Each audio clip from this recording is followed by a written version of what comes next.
2019-03-9004, dosen asisten ahli program studi pendidikan biologi Fakultas Matematika dan Ilmu Pengetahuan Alam Universitas Negeri Makassar. Saya menjadi dosen di program studi pendidikan biologi sejak tahun 2019 dan aktif melaksanakan kegiatan Tridharma perguruan tinggi seperti kegiatan pengajaran, kegiatan penelitian, dan kegiatan pengabdian kepada masyarakat. Di bidang pengajaran selama 4 tahun terakhir, saya telah mengampu beberapa mata kuliah seperti mata kuliah biologi dasar, evaluasi pembelajaran biologi, telaah kurikulum dan perencanaan pembelajaran biologi, pengembangan bahan ajar, pengajaran remedial, dan beberapa mata kuliah lainnya. Dalam mengajarkan mata kuliah tersebut, saya menggunakan beberapa model dan metode pembelajaran yang disesuaikan dengan karakteristik CPMK dan juga karakteristik mahasiswa. Beberapa model pembelajaran yang pernah saya terapkan seperti team-based project, problem-based learning, case method, direct instruction, dan juga model pembelajaran kooperatif. Mata kuliah yang akan saya paparkan pada video ini adalah mata kuliah evaluasi pembelajaran biologi yang merupakan mata kuliah wajib pada semester 4 dengan bobot 3 SKS. Mata kuliah ini merupakan mata kuliah yang bertujuan untuk mengembangkan pengetahuan dan keterampilan mahasiswa, khususnya dalam mengembangkan instrumen penilaian dan juga bagaimana mahasiswa mampu untuk melaksanakan penilaian pembelajaran atau evaluasi pembelajaran nantinya ketika menjadi seorang guru. Adapun capaian pembelajaran dalam mata kuliah evaluasi pembelajaran biologi seperti yang tertuang di dalam RPS adalah yang pertama, mahasiswa mampu memahami konsep dasar evaluasi, jenis-jenis evaluasi, dan jenis-jenis alat ukur tes maupun non-tes. Capaian pembelajaran yang selanjutnya adalah mahasiswa mampu mengembangkan instrumen penilaian. Dalam CPMK ini terdiri atas 3 sub CPMK. Yang pertama, mengembangkan instrumen penilaian kognitif, yang kedua mengembangkan instrumen penilaian afektif, dan selanjutnya mengembangkan instrumen penilaian psikomotorik. CPMK selanjutnya adalah mahasiswa mampu menganalisis butir soal atau kualitas butir soal dan instrumen penilaian. Fokus yang menjadi pembahasan pada CPMK ini adalah validitas, reliabilitas, tingkat kesukaran, daya pembeda, dan analisis-analisis butir soal lainnya yang diperlukan. CPMK yang terakhir adalah mahasiswa mampu menganalisis hasil tes dan tindak lanjut hasil penilaian. Strategi yang dilakukan dalam melaksanakan perkuliahan evaluasi pembelajaran biologi adalah dengan mengkombinasikan antara pembelajaran sinkronus dan pembelajaran asinkronus dalam bentuk flipped classroom. Untuk menunjang pembelajaran secara asinkronus, saya memanfaatkan Learning Management System atau LMS yang dikembangkan oleh universitas, yakni Syamoke, yang dapat diakses secara online melalui website resmi dari Syamoke tersebut. Melalui Syamoke, saya dapat mengunggah materi dan bahan ajar paling lambat 1 hari sebelum perkuliahan di setiap minggunya, sehingga mahasiswa dapat membaca dan mencermati materi sebelum dibahas, lalu kemudian mengidentifikasi hal-hal apa saja yang belum dipahami dari hasil membaca dan mencermati materi tersebut. Selanjutnya, perkuliahan secara sinkronus dilakukan melalui perkuliahan tatap muka secara offline. Pada tahapan awal dimulai dengan melakukan refleksi pembelajaran, lalu kemudian dilanjutkan dengan memberikan pengantar materi, membahas materi secara umum dengan menggunakan bahan ajar seperti PowerPoint, tanya jawab dengan mahasiswa, serta memberikan pengantar diskusi. Mahasiswa kemudian dibagi ke dalam kelompok kecil, di mana diantaranya terdiri atas 3 sampai dengan 4 orang setiap kelompok. Kemudian setiap kelompok duduk bersama mendiskusikan topik tertentu. Tahap selanjutnya adalah setiap kelompok akan memberikan pemaparan dari hasil diskusinya, dan di akhir pembelajaran dosen akan memberikan penguatan dan penyampaian terkait dengan tugas ataupun kuis yang akan dikerjakan oleh mahasiswa selanjutnya. Adapun bahan ajar yang digunakan dalam perkuliahan ini meliputi modul pembelajaran yang telah dikembangkan berdasarkan dengan CPMK, materi dalam bentuk PowerPoint, lembar kerja mahasiswa, dan artikel hasil penelitian yang bersesuaian dengan topik yang dibahas dalam perkuliahan. Penilaian yang diterapkan dalam mata kuliah ini tidak hanya difokuskan pada hasil ujian tengah semester maupun ujian akhir semester, tapi ada beberapa aspek yang juga menjadi penilaian, seperti aktivitas yang meliputi aktivitas dalam pembelajaran, tanya jawab, diskusi, ataupun aktivitas lainnya yang dituntut dalam proses pembelajaran. Selain itu juga ada penilaian tugas mandiri, tugas kelompok, dan produk evaluasi proyek serta UTS dan juga ujian akhir semester. Proyek yang dilakukan mahasiswa berupa proyek mengembangkan instrumen penilaian yang telah diuji kualitas butir soalnya baik secara konstruk maupun secara empiris. Proyek ini dilakukan secara berkelompok atau team-based project dengan luaran proyek berupa laporan akhir dan produk soal-soal yang telah valid dan telah baik kualitasnya. Masing-masing aspek penilaian memiliki bobot yang berbeda. Aspek penilaian proyek sebanyak 25%, aspek aktivitas 25%, UTS dan UAS masing-masing 20%, serta penugasan 10%. Penilaian yang telah dilakukan kemudian dikonversi sesuai dengan aturan yang tertuang di dalam Peraturan Akademik Universitas Negeri Makassar. Baiklah, berikut video pengajaran mata kuliah evaluasi pembelajaran biologi, di mana materinya adalah instrumen penilaian kognitif terkhusus pada penyusunan soal-soal pilihan ganda dan juga penyusunan soal-soal uraian. Bismillahirrahmanirrahim. Assalamualaikum warahmatullahi wabarakatuh. Waalaikumsalam warahmatullahi wabarakatuh. Bagaimana kabarnya hari ini? Alhamdulillah, Ibu. Tadi ada kuliah? Iya, ada. Ya, alhamdulillah kita dipertemukan kembali ya pada hari ini dalam mata kuliah evaluasi pembelajaran biologi. Hari ini adalah pertemuan kelima kita dari 16 pertemuan. Ya, seperti yang Anda baca di sini, hari ini kita akan masuk pada materi terkait dengan penyusunan instrumen penilaian kognitif. Tapi sebelum kita masuk, saya mau recalling dulu apa yang telah kita bahas di minggu lalu. Siapa yang masih ingat apa pentingnya evaluasi? Oke, silakan Aslisa. Baik, terima kasih atas pertanyaan itu. Jadi, pentingnya evaluasi itu adalah untuk menilai apa saja yang telah kita kerjakan sebelumnya. Jika ada hal yang baik maka dipertahankan, dan jika ada kekurangan itu dapat diperbaiki untuk pengerjaan selanjutnya atau kegiatan selanjutnya. Oke, good, terima kasih. Nah, sekarang pertanyaan saya lagi, ya, masih terkait dengan apa yang telah kita bahas di minggu lalu. Mengapa evaluasi pembelajaran itu penting dilakukan di sekolah? Mengapa harus ada evaluasi pembelajaran?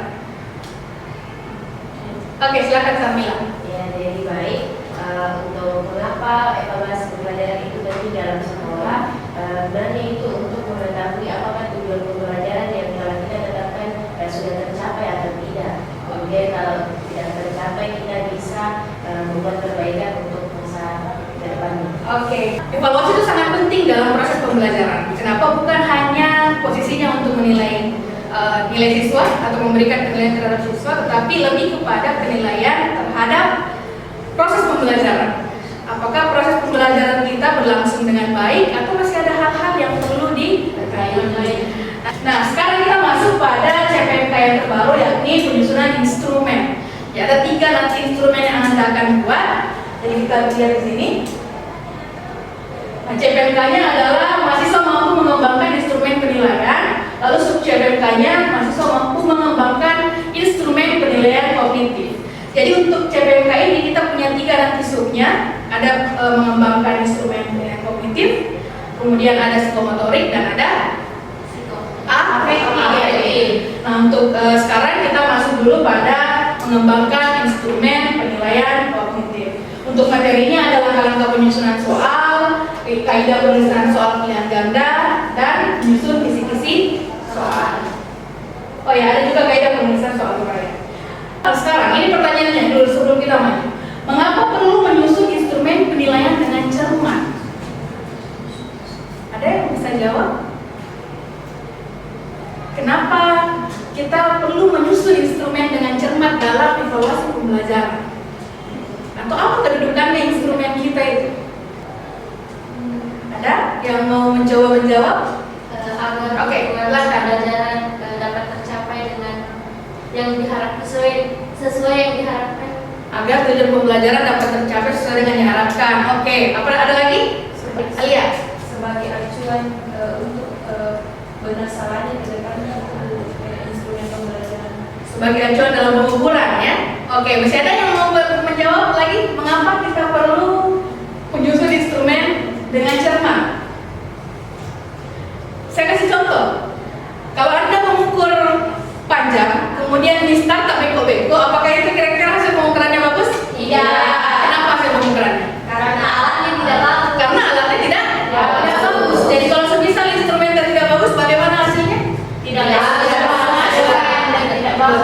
Jadi kalau instrumen penilaian kita tidak disusun dengan cermat, maka kita tidak bisa menggunakannya untuk mengukur dengan valid. Jadi memang kita perlu menyusun instrumen dengan sangat cermat karena itu alat ukurnya. Jadi bukan cuma dalam penilaian pembelajaran, tetapi juga dalam penelitian, ya. Nah, sekarang apa itu instrumen penilaian kognitif?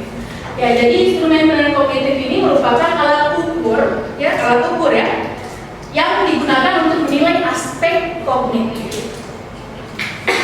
Apalagi itu aspek kognitif? Pengetahuan. Jadi fokusnya ke pengetahuan. Nah, jadi instrumen penilaian kognitif dapat berupa soal-soal objektif, kemudian soal uraian ataupun open-ended. Jadi soal terbuka. Lalu kemudian instrumen penilaian kognitif ini didasarkan tentunya pada tujuan pembelajaran. Kenapa harus kita sesuaikan dengan tujuan pembelajaran? Ya, Supaya bisa menentukan alat yang nanti digunakan seperti apa.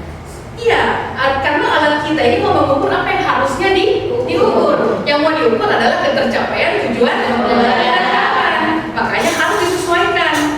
Masa tujuan pembelajarannya lari pergi ke A baru instrumen kita ke B, itu nantinya tidak akan mengukur apa yang sebaiknya diukur. Makanya prinsipnya adalah instrumen penilaian kognitif itu perlu didasarkan pada tujuan pembelajaran. Selanjutnya, instrumen penilaian kognitif ini disusun dengan menggunakan taksonomi guru. Ini ada di Permendikbud.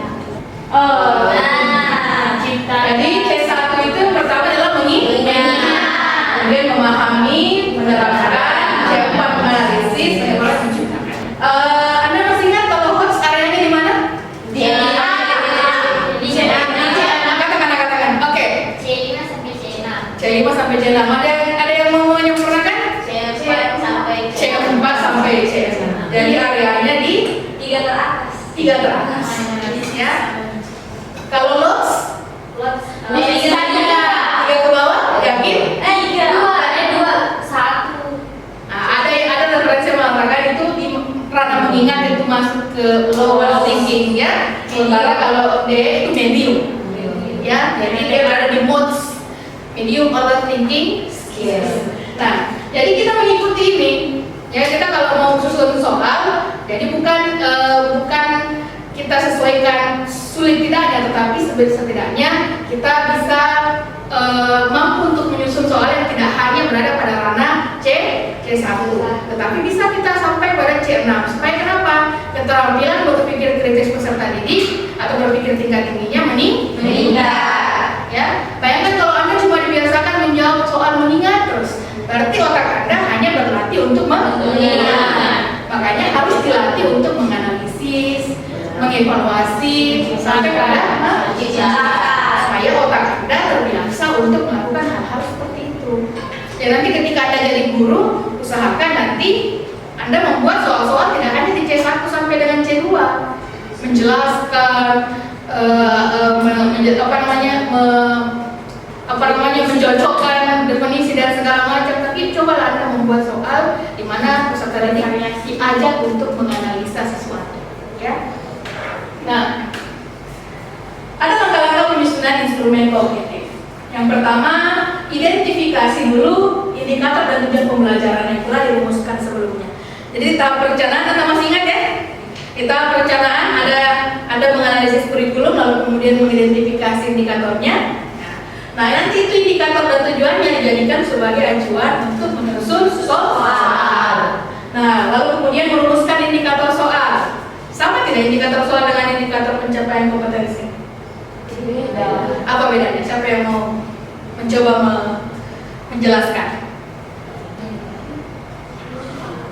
Kalau saya katakan begini, mahasiswa mampu membedakan antara struktur sel hewan dengan struktur sel tumbuhan. Lalu yang satunya saya katakan begini, disajikan sebuah gambar. Berdasarkan gambar, siswa dapat menentukan fungsi dari organel yang ditujukan. Yang mana di situ yang indikator soal? Yang kedua. Yang pertama masuk ke dimensi. Nah, yang ketiga menyusun item soal berdasarkan indikator soal. Jadi dari kita kemudian tujuan pembelajaran, dan tujuan pembelajarannya kemudian diturunkan diberi menjadi beberapa indikator soal. Nanti soalnya akan turun berdasarkan indikator soal. Jangan terbalik. Jangan soalnya dibikin dulu, baru dibuatkan indikator soal. Banyak yang merasa begitu bahwa soalnya lebih gampang dibuat, tetapi indikator soalnya agak susah untuk menyusun kata-katanya. Nah, kira-kira kenapa kita harus membuat seperti itu? Tujuan dulu, lalu kemudian indikator soal, lalu soalnya. Kenapa harus dibuat sistematis? Kira-kira? Karena kalau misalnya soalnya duluan, jangan sampai dia tidak sesuai dengan capaian itu tadi. Karena kalau soalnya duluan bisa jadi ada tujuan pembelajaran yang tidak bisa diukur, atau mungkin ada capaian pembelajaran yang sama sekali tidak sesuai. Makanya memang harus runut dari awal sampai akhir, supaya semua tujuan pembelajaran itu punya alat ukurnya, ya, punya alat ukur yang sesuai. Nah, selanjutnya menyusun item mengikuti kaidah-kaidah penyusunan soal. Ya, ini sebentar yang akan kita bahas sedikit. Lalu kemudian menyusun rubrik penilaian. Ya, kalau misalnya pilihan ganda, paling kita kasih masuk kunci jawabannya. Tetapi yang biasanya agak sulit itu adalah soal uraian. Kenapa rubrik penilaiannya itu pasti lebih kompleks dibanding dengan pilihan ganda? Siapa yang ingat kelebihan dan kelemahannya soal pilihan ganda dan soal uraian? Kalau pilihan ganda dia kelebihannya dia jawabannya seragam, tapi kelemahannya dia bisa jadi siswa itu bisa menebak tertutup. Tapi kalau uraian dia jawabannya kelemahannya itu jawabannya bervariasi, jadi menyulitkan untuk evaluasinya, penilaiannya. Tapi dia bisa siswa itu tidak bisa menebak, jadi dia menuangkan isi kepalanya. Betul, ya. Jadi semuanya punya kelebihan dan kekurangan. Ya, kalau orang biasanya ditanya kenapa apa kurangnya kalau pilihan ganda, ya kurangnya karena susah untuk disusun, ya.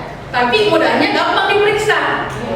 Karena ya jawabannya A, B, C, D, E, ya. Kalau bukan A, ya berarti skornya 0. Misalnya contoh. Tapi kalau uraian mungkin agak lebih mudah menyusun step soalnya. Tetapi yang menyulitkan adalah rubrik akan sulit itu, karena itu yang akan setengah mati Anda prediksi jawaban-jawaban apa saja mungkin yang muncul. Jika mereka jawab ini, skornya berapa? Jika jawabnya hanya segini, skornya berapa? Oke, ya. Betul, harus pakai kata kunci. Nah, selanjutnya kunci jawaban pada soal uraian diuraikan dengan rubrik dan yang jelas. Lalu kemudian tahap terakhir, analisis kualitas butir soal. Ini nanti Anda pelajari di kuliah bagian kedua tentang validitas, reliabilitas, analisis kesukaran, ya, dan teman-teman. Nah, sekarang kita masuk pada materi selanjutnya, yakni kaidah penulisan soal yang ganda. Ya, silakan dibaca dulu. Ada yang mau ditanyakan terkait dengan kaidah-kaidah ini? Ada yang tidak bisa dipahami? Oke.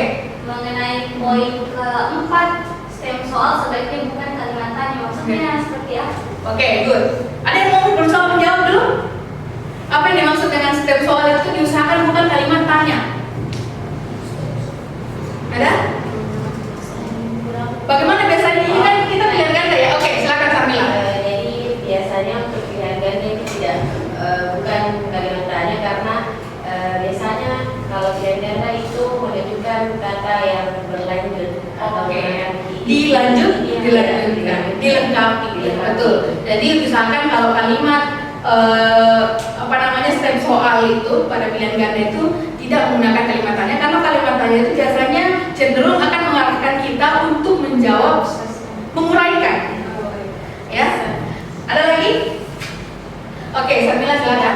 Poin ketiga. Maksud dari pokok soal yang jangan memberi petunjuk ke arah jawaban yang benar. Oke, pokok soal jangan sampai memberikan petunjuk ke arah jawaban yang benar. Jadi jangan sampai Anda buat stimulus di dalam soalnya. Ada beberapa pernyataan.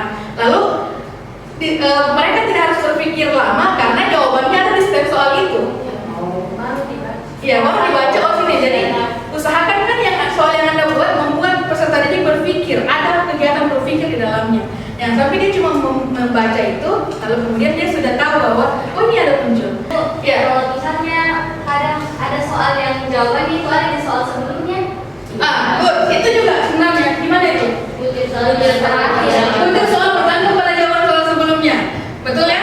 Contoh misalnya di nomor 9 misalnya ya, ada hasil perhitungan antara fenotip ini dengan fenotip ini disilangkan ya. Lalu kemudian di soal nomor 10 dituliskan berdasarkan jawaban dari nomor 19, dari nomor 9, yang manakah dari hasil persilangan ini yang benar. Otomatis kalau Anda salah di soal nomor 9, pasti salah di soal nomor 10. Dan itu kan ibaratnya tidak fair ya, karena kita penilaiannya tidak seperti itu. Jadi usahakan jawaban kita itu tidak bergantung pada jawaban yang ada pada soal sebelumnya ya. Sudah dipahami semua di sini? Kita lanjut ya. Kita scan ini, kita main Mentimeter deh. Silakan di scan. Ya kita coba main di Mentimeter. Sudah di scan? Nah sekarang ini soalnya ya.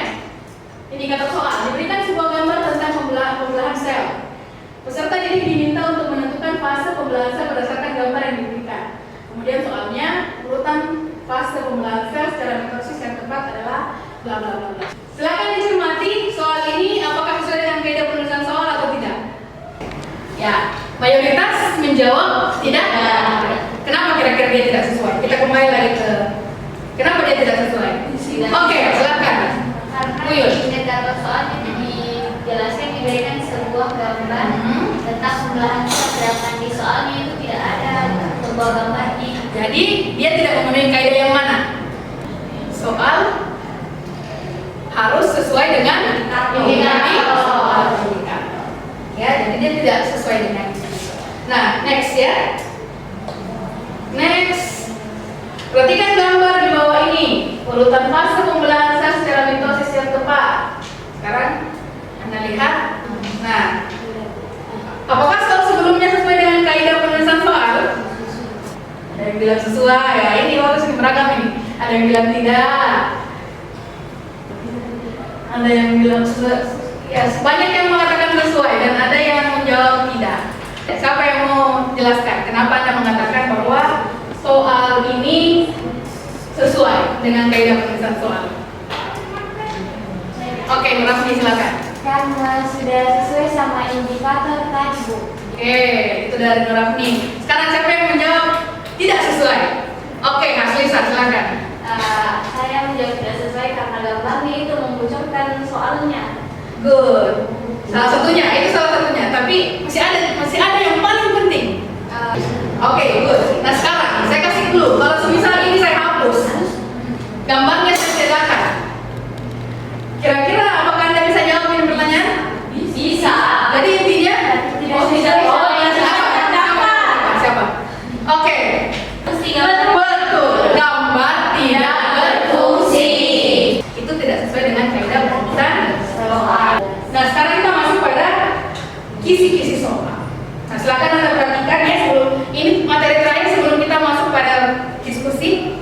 Nah ini kisi-kisi soal. Jadi yang tadi saya katakan bahwa harus menyusun berdasarkan indikator ya sampai pada indikator soal. Nah itu dituangkan di dalam kisi-kisi soal. Jadi Anda masukkan kompetensi dasarnya, tujuan pembelajaran, materi pokoknya apa, indikator soalnya bagaimana, lalu butir soal, lalu bagaimana jenis soalnya sampai pada kunci jawaban. Baik, ada yang mau ditanyakan terkait dengan materi sebelum kita masuk pada aktivitas diskusi? Ada? Jelas. Jelas? Oke, baik. Kalau begitu kita masuk pada aktivitas diskusi kelompok. Ya, jadi bentuk tim 3-4 orang. Lalu kemudian, nah, Anda sudah bawa tugasnya? Bawa. Sudah bawa ya? Yang saya tugaskan Anda membawa kisi-kisi soal dari sekolah. Nah, setelah itu Anda identifikasi bersama teman kelompok Anda kesesuaian soal-soal itu berdasarkan semua kaidah penulisan soal yang tadi telah dibahas. Ya, lalu kemudian sebentar sekitar 30 menit, waktunya 20 menit ya. Nah, kita diskusi selama kurang lebih 20 menit. Oke, silakan berdiskusi.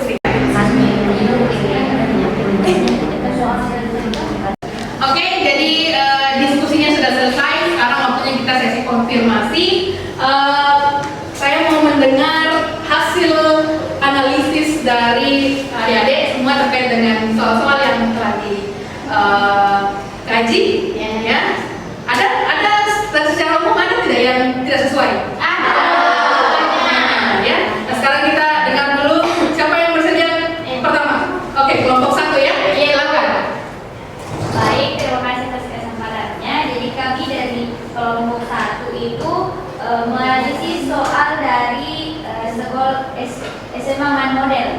Kemudian dari hasil analisis itu kami mendapatkan 5 soal dan 25 soal itu yang tidak sesuai dengan kaidah penulisan soal, di mana ada 3 soal yang pengecoh soalnya, jawaban soalnya itu tidak berfungsi. Kami itu mengambil kisi-kisi dari SMA 2 Bone, dan dari 25 soal yang telah kami diskusikan, ada 5 soal yang tidak sesuai dengan kaidah penulisan soal, yaitu ada 1 soal yang pada pilihan gandanya itu menggunakan kata tanya pada akhir kalimat. Kemudian ada 2 soal yang tidak sesuai dengan indikator soal yang akan dicapai, serta ada juga 2 soal yang pilihan jawabannya itu tidak logis. Oke. Seperti itu. Good. Ya, kita berikan langsung. Baik, itu tadi sesi pemaparan dari masing-masing hasil analisa, dan dari situ saya sudah bisa memastikan bahwa Anda sudah siap untuk mengembangkan sebuah instrumen berdasarkan kaidah-kaidah soal. Kenapa? Karena itu tadi sebenarnya adalah bagian dari Anda mengevaluasi. Itu C berapa? C5. C5. Itu bagian dari Anda mengevaluasi sesuatu berdasarkan dari konsep yang telah Anda pahami sebelumnya. Ya, jadi sebenarnya kalau Anda nanti mau membuat peserta didik Anda berpikir seperti itu, buatlah soal-soal semacam itu, di mana Anda sandingkan suatu konsep, lalu mereka diajak untuk memastikan bahwa apakah fenomena itu sesuai dengan konsepnya atau tidak. Ada yang mau ditanyakan terkait dengan materi kita pada hari ini? Oke, Akidah, silakan.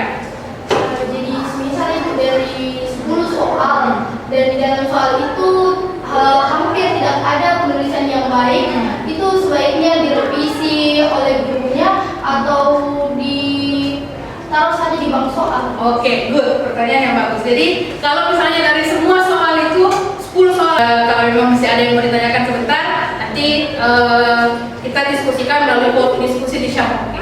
Oh ya, saya lupa, silakan Anda absen melalui Syamoke. Ya, silakan dibuka Syamoke-nya, di situ ada absen.